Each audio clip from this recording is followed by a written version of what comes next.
Շատ կարևոր է, որ չափահաս դարձող շրջանավարտներին կառավարությունը ցույց տա հոգատար ու հավասար մոտեցում, սակայն մեկ օր առաջ կառավարությունը այդ պատանիներին սև-սպիտակի բաժանեց։ Դպրոց ավարտելուց անմիջապես հետո զորակոչային տարիքն է։ Փաշինյանի կառավարությունը փողով բանակ չգնալու նախագիծ ընդունեց։ Սա պատերազմի արդյունքում սահմանները հարյուրավոր կիլոմետրերով երկարացրած երկրի համար անվտանգային խնդիր է ստեղծում։ 24% աղքատություն, իսկ ոչ պաշտոնապես 50% աղքատություն ունեցող երկրում սոցիալական տեսանկյունից խնդիր է ստեղծում,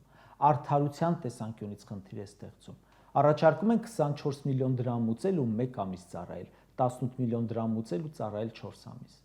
Նիկոլ Փաշինյանը ամբողջ 2018-ին խոսում էր սոցիալական արդարությունից։ Ասում էր, նախկինում հարուստների համար են մենակ հնարավորություններ ստեղծել։ Հարուստի երեխաները բանակ չեն գնում, պաշտոնյաներինը չեն գնում, աղքատներին են գնում։